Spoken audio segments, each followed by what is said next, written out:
Hello everyone. So in this lecture, we are going to discuss about a nuclear accident and Holocaust, wastelands reclamation and consumerism.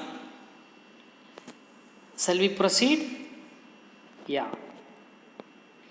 Yes. So what is nuclear holocaust? So before we get into this topic, you must tell what is holocaust. So have you heard this word holocaust? So this is an English word only. So holocaust means a very large amount of destruction, especially by fire or heat or the killing of very large numbers of people. So in India there was a holocaust. What is that? Could you guess it?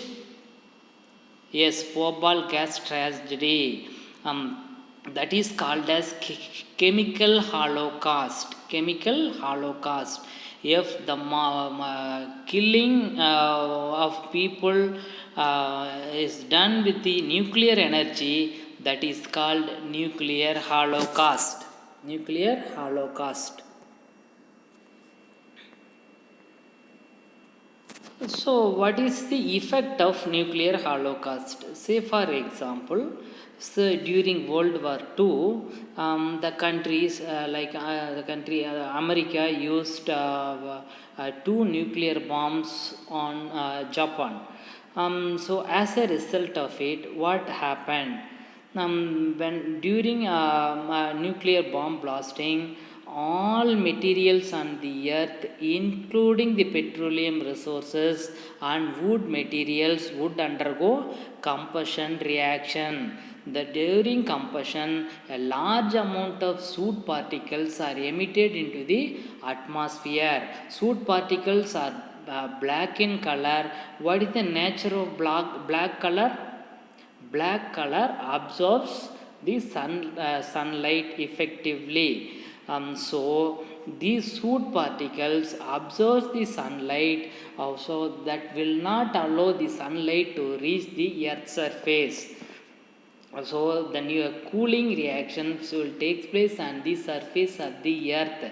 This phenomena is called nuclear winter. Nuclear winter is just against the global warming that we have discussed in our earlier lecture.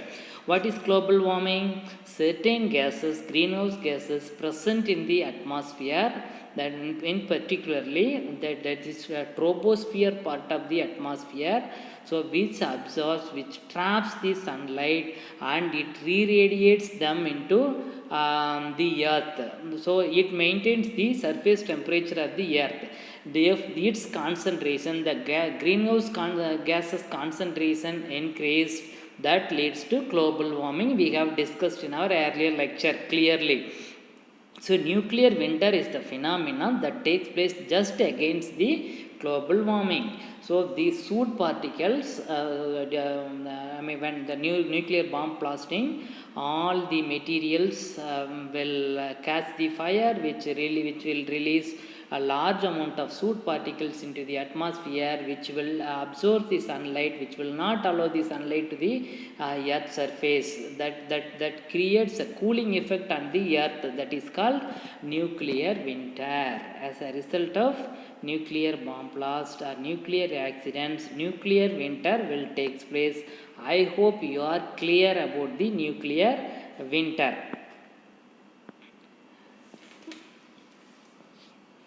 Normally, many accidents took place. The nuclear accidents are very viewed very seriously, because the effects of the nuclear accidents are more drastic. The outcome of the nuclear reactor, nuclear explosions, the nuclear emissions into the atmosphere is so worst. So it should be viewed, it is viewed very carefully. So nuclear holocaust in Japan. In 1945, two nuclear bombs were dropped on Hiroshima and Nagasaki. These are two famous cities in the Japan. You know about the World War II. I don't want to narrate it here. For your sake of understanding, I just give a brief introduction about the World War II. So the World War II that took place between in the year 1939 to 1945 between the two teams of country. So one country was headed by United States. They were called by the United Nations as allies. The another team that was headed by Germany, Italy, Japan. These three countries formed an association. They were called on those days as Axis. There was a war between allies and Axis. So finally, allies won the war. So fortunately, we were in the allies side. We were in the British India, so we were in the allies side. So we were not affected much in this World War II. So the two bombs were dropped by U.S. Army on the Hiroshima and Nagasaki. That is two famous cities of Japan that killed nearly 2 lakhs people. That is the nuclear holocaust. Another incident that is this is an accident that took place in Chernobyl in the year 1986.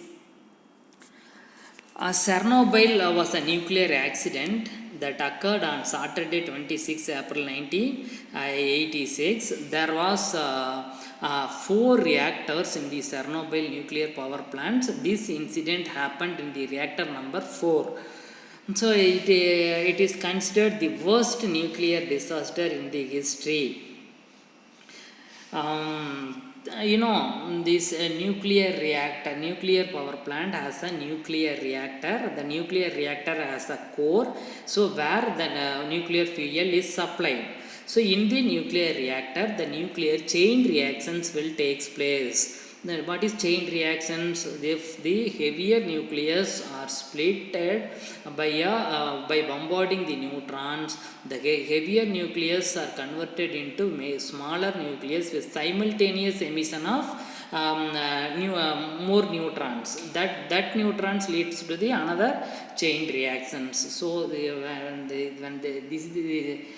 reactions are propagated, large amount of heat energy is generated. So nuclear reactor is a device which controls the nuclear chain reactions. If the nuclear chain reactions is not controlled, we cannot use the nuclear energy for constructive purpose. So we can use it only for destructive purpose. So nuclear reactor is a device which controls the nuclear reaction. So in order to control the nuclear reactions, how do you control the nuclear reactions? The chain reaction should be controlled. How the chain reaction should be controlled? By removing the excess neutrons present in the reactor. That is done with the help of control rods. See here in the nuclear power plant, during nuclear fission reactions, heat energy is generated. That heat energy is used to convert the water into steam. That steam is used to rotate the turbine, which ultimately it rotates the generator and the electricity is produced. This is the natural reactions working principle that takes place in the nuclear power plants. The coolants are circulated over the core reactor in order to take away the heat generated from the nuclear reactor. This, unless and otherwise the heat energy is taken away, the heat generated from the reactor is taken away, that leads to an explosion. So coolants must be uninterrupted coolant supply must be done over the reactor. So during power shutdown, what will happen? So accidentally, sometimes there is a power cut here. So similar kind of power cut is possible in the reactor also. So during power cut, the uninterrupted supply of coolants must be done. So when the power cut, the automatic generator will be switched on. There is a time gap between the power cut and the generator is switched on. So these it takes 2 to 3 minutes. These 2 to 3 minutes are very very important in terms of nuclear energy point of view. So these 2 to 3 minutes, the electricity is supplied by the UPS system. That is UPS power supply is used to supply the power until the generator is switched on. So the periodical checking was done in the reactor whether the UPS was working well or not. When this checkup was taken place in the year 26 April 1986, this was executed by one poorly skilled engineer. He didn't inform his checking with the electrical people who were in the electrical section. So the electrical people cut the power. They didn't switch on the generator. So once he checked the UPS power supply, when he turned to switch on the generator or the EB power, that was not available. That led to nuclear chain reactions. If there is no power, the control rod could not be operated. So the large amount of neutrons were produced in the reaction that accelerates the nuclear chain reactions that led to explosion.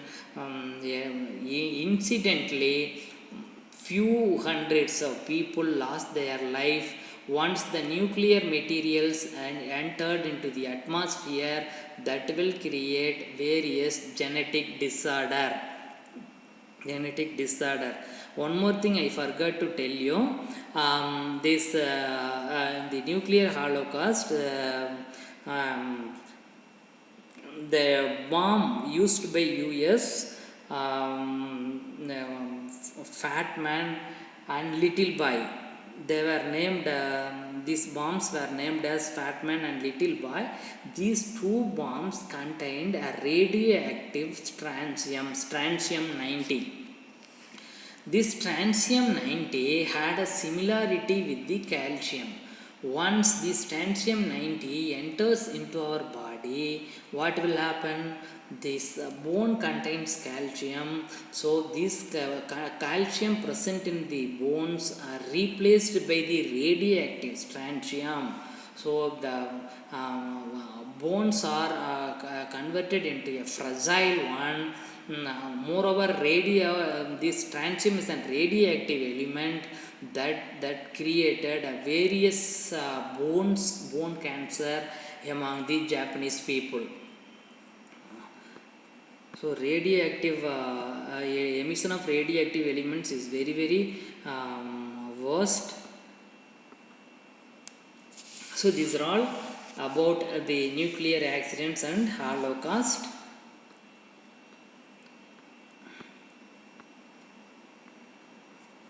So we have discussed about what is Holocaust. What is Holocaust? What is nuclear Holocaust? Holocaust is the mass killing of people by nuclear energy. This is nuclear Holocaust. Nuclear winter is the soot particles emitted during the nuclear bomb blast that absorbs all the sunlight. The cooling effect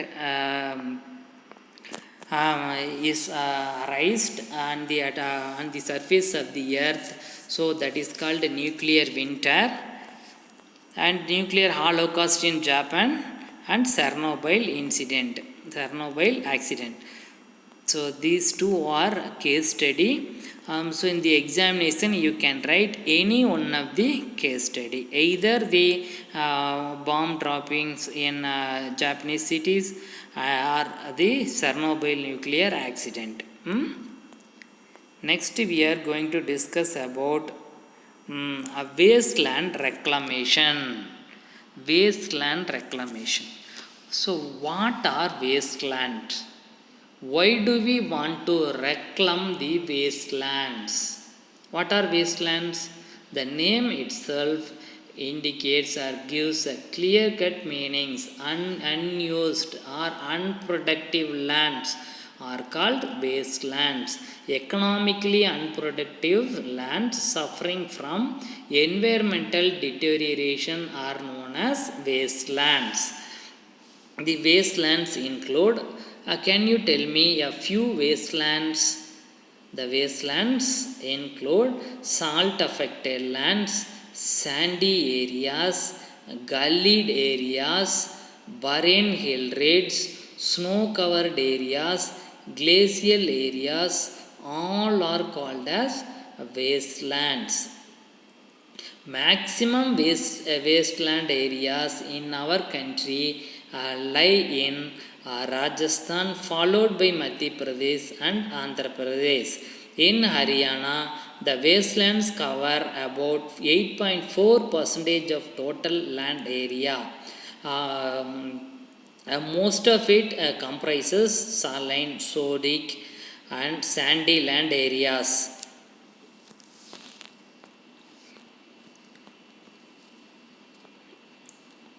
See here, this is the land area in our country, that is 44% of land is used for agriculture, 23% the area is the forest, and 4% on the grazing and pastures, 8% housing, industries, agroforest area, 14% barren area, unproductive land. The exact definition of the wasteland is given here. The land which is unproductive and unfit for agricultural production or grazing and other economic uses due to terrain and eroded soil. They are called wastelands. So we need to reclaim the wastelands. Why? So day by day, the population growth is in increasing trend. The agricultural productivity has to be proportionately increased. Otherwise, we could not get enough food in future. So the government of India framed one board that is called Wasteland Development Board, which works to fulfill the following objectives. What is that? Wasteland Development Board was set by Government of India, which functions to fulfill the following objectives: to improve the physical structure and quality of the soil, to improve the availability of good quality of water for irrigation of these lands, to prevent soil erosion, flooding and landslides, to conserve the land for cultivation of crops. These are the objectives of Wasteland Development Board.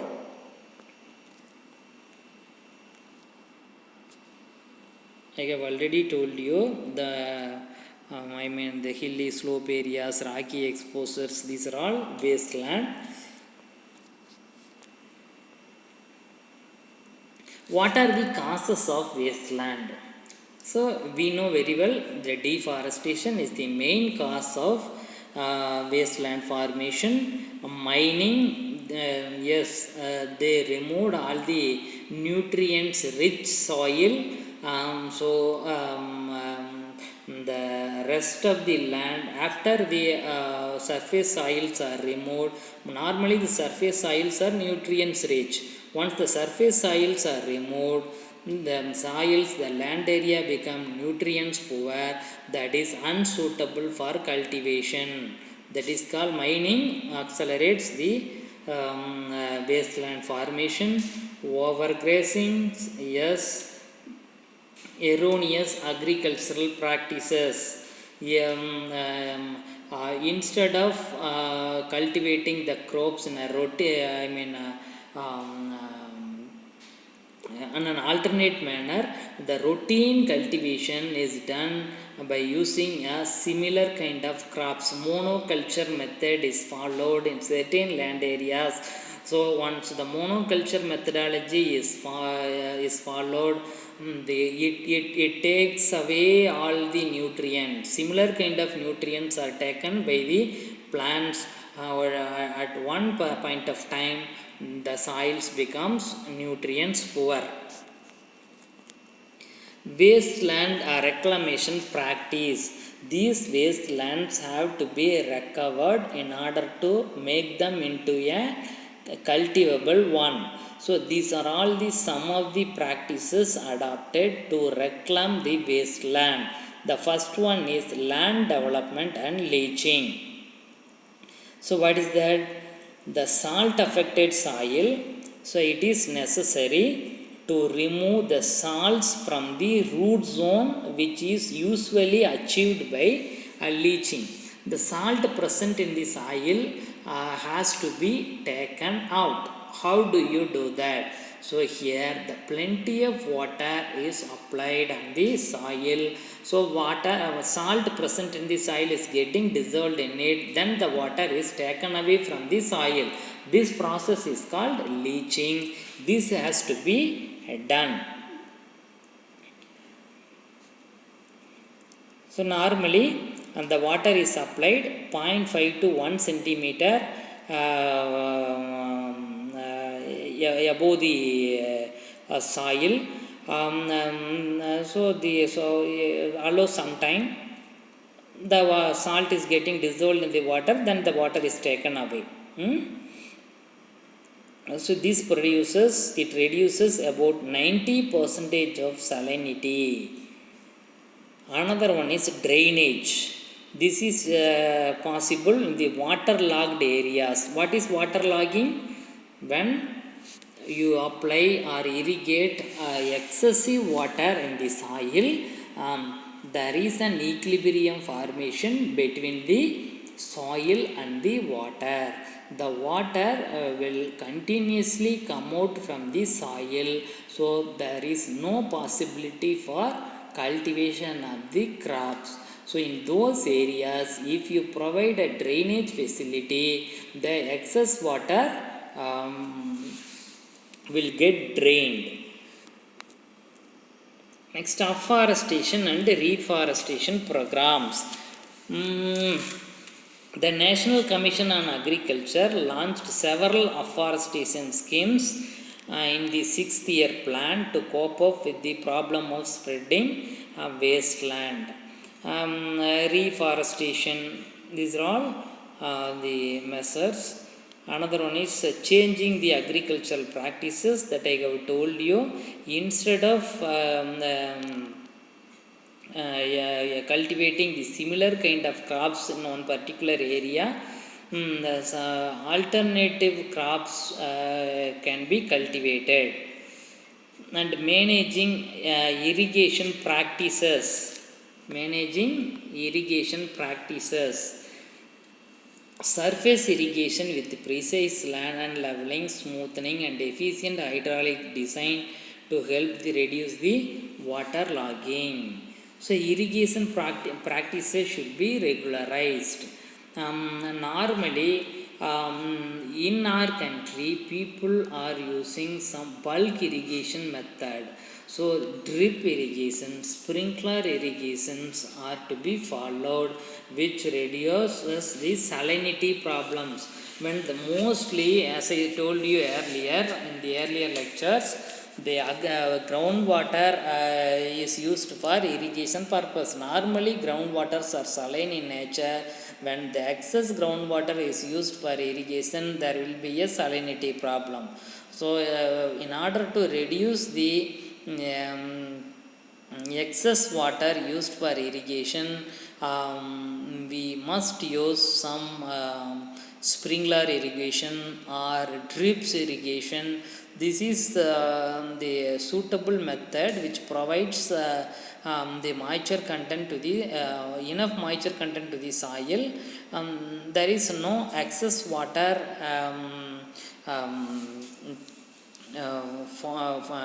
and the excess water flows in the soil. So this one of the methods. Next, use of green manures. Instead of using the fertilizers, nitrogen fertilizers, and some potash fertilizers, they have been found to improve saline soils. Green manuring is the new method that is practiced in many parts of our country. This will definitely reduce the salinity problems in the soil. Mulching that is spreading of waste materials like plant leaves over the soil. So it prevents the evaporation of water, and also it prevents the soil erosion. Ecological succession, this method ecological succession and all we have clearly discussed in the first unit, right? So these are all the some of the wasteland reclamation practices that can be adopted to reclaim the wastelands. So far we have discussed about what are wastelands, what are the causes for wasteland formation, and what are the objectives of wasteland reclamations and wasteland reclamation practices we have discussed. Now, so we are going to discuss about another very important topic, that is called consumerism and waste products. What is consumerism? So we are all called as consumers, right? Why we are called as consumers? Consumerism refers to the consumption of resources by the people. So it is an organized movement between the country and the citizens. The consumerism and all provides more rights to the buyers than the sellers. So they are the two elements in the consumerism. One is buyer, another one is seller. So consumerism refers to consumption of resources by the people. So that is an organized movement between the government and the citizens. There are two elements, one consumers and sellers and buyers. These are all the two elements in the consumerism. Consumerism provides more rights to the buyers than the sellers. These 2 points are to be kept in your mind.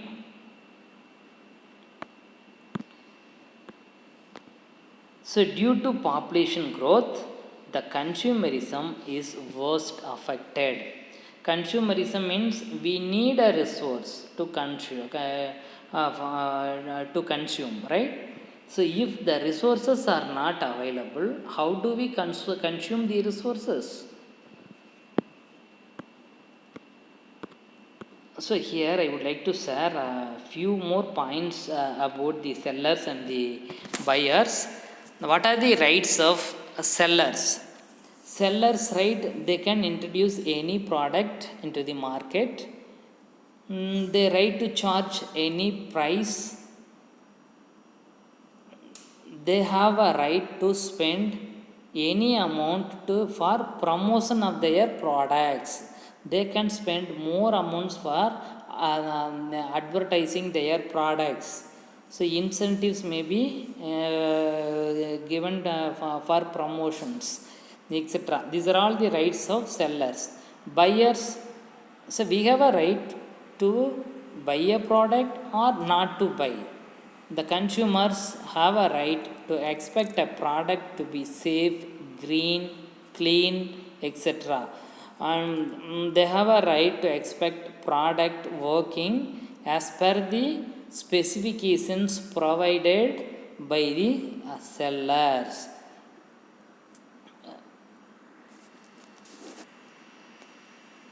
Okay. Consumption of resources is narrated by two elements. One is people over population and consumption over population. People over population, it is applicable to the developing countries. Here, when there are more people than the available supplies of food, water, and other important resources in the area. Excessive population pressure causes degradation of the limited resources. There is absolute poverty, undernourishment, and premature deaths are possible in this people over population. And this here simply I am saying the number of peoples are more, but the availability of resources are less. So in that situation, that they are called as people over population. People over population. So here in this image, on the right side of the image shows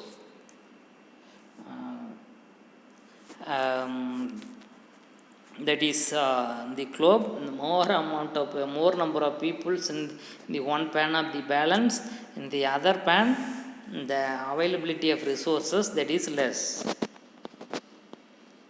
Consumption over population, this occurs in more developed countries.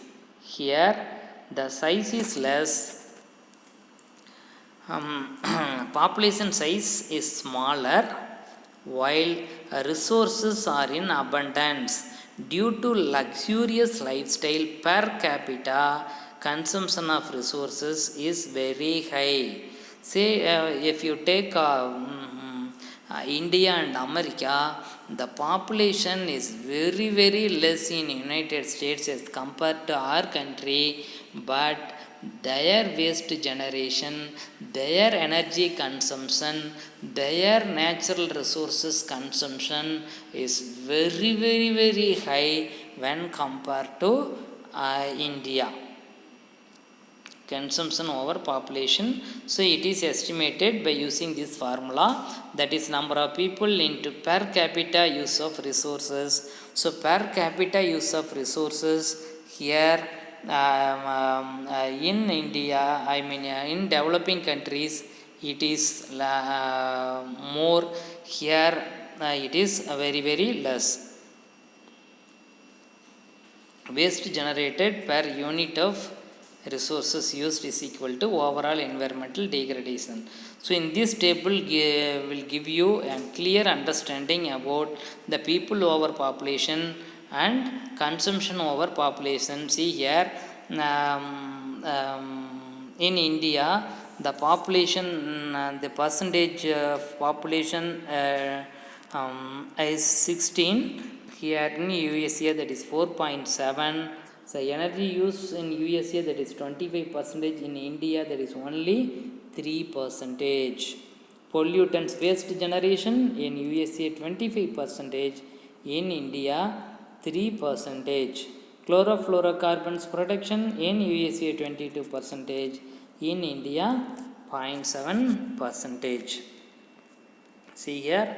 So here this is the first diagram that shows that is consumption over population. The number of people is less, but their consumption of resources is very high. Here in the second image, The people over population, here the number of peoples are high, the consumption of resources is less and compared to the consumption over population. So thank you. Just I would like to make a quick review of the topics discussed in this lecture. So we have discussed about nuclear holocaust. So what is nuclear holocaust? What are the nuclear accidents that took place in the world, as well as some chemical accident that happened in our country, and nuclear winter. And next topic is wasteland reclamations, the objectives of wasteland reclamations. What is wasteland? What are the objectives of wasteland reclamations? What are the practices adopted to reclaim the wastelands? And finally, we have discussed about the consumerism. So what is definition for consumerism? There are two elements plays a vital role in consumerism, that buyers and sellers.